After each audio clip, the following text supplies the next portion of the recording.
Hi, this is Mrs. MacPhee, and it's October 2nd. Some of my students yesterday asked if I could do another homework video, and I know initially I said, well, it's the same type of problem as page 266.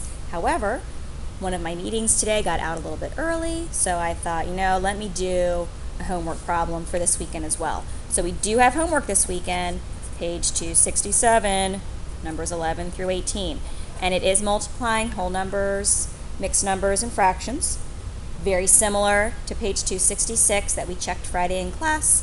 Very similar to that classwork grade that many of you are showing big improvement. And when you get really frustrated with anything new in math, I always want you to ask yourself, do I understand more today than I did yesterday?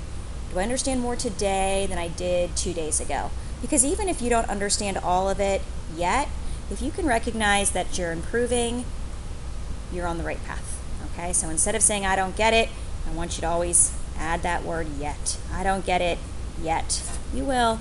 You're doing a great job. Keep it up. So when we're multiplying mixed numbers, we need to first change them into fractions. So we're not going to multiply the whole numbers. 4 1/2 is the same thing as 4 wholes, which is 2 halves, and 2 halves, and 2 halves, and 2 halves. Whew. So that's 1, 2, 3, 4. That's my 4.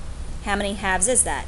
2 halves plus another 2 halves, that's 4 halves, plus another 2 is 6 halves, plus another 2 is 7 halves. 7 halves plus 1 half is 8 halves plus 1 half is 9 halves.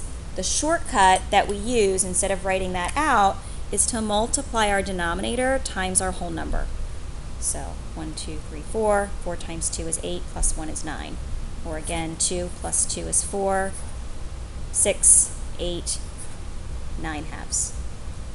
We're going to do the same thing over here. If you wanted, you could write that 2 is 6, 6 plus 6, 6. So 6 plus 6 is 12. 12 plus 5, 17. The shortcut again is we multiply 6 times 2, which is 12, and then we add our 15. Once you get here, we're just going to multiply our numerators and multiply our denominators. We'll talk about the shortcut in a little bit. So when I see a problem like this, you know what I do? I look for the easier part first. 2 times 6, I know that, 12.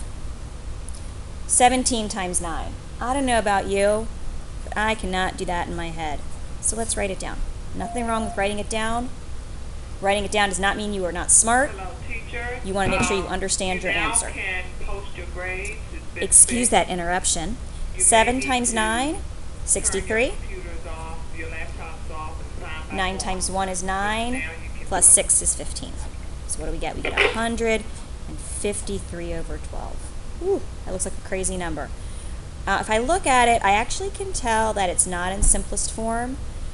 1 plus 5 plus 3 is 9. Since 9 is divisible by 3, this number is divisible by 3. And 12 is also divisible by 3. 12 divided by 3 is 4. 3 goes into 15 5 times. 3 goes into 3 1 time. And then from here, let's go ahead and make it into a mixed number. So again, to do that, write your 51/4. Take your fraction bar and make it nice and long, and then drop your 51 down. A fraction is also a division problem. This means 51 divided by 4, not just 51/4. 4 goes into 5 1 time. 4 goes into 11 2 times.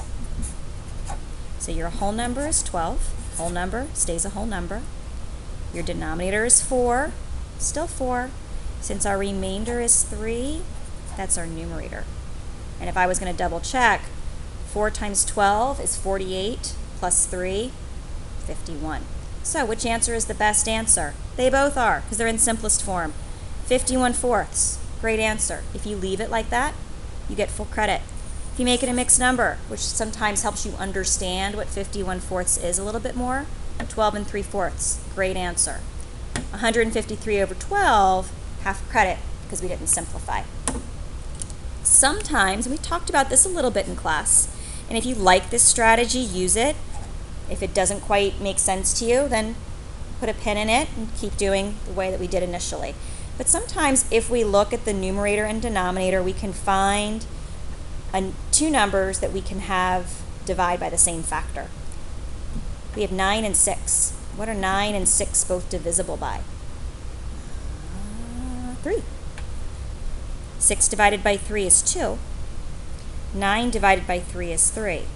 So we made the problem simpler from the very beginning. We basically did our dividing in the beginning of the problem instead of at the end of the problem. What does that mean? It means my denominator is now 2 times 2, or 4. 17 times 3, which we already did, and it is 51. So you get the same answer. Hope that helps a little bit. At the very least, now instead of having to do 7 problems, you only have to do, instead of 8 problems, you only have to do 7. Enjoy your weekend. Take your time. Focus on your improvement.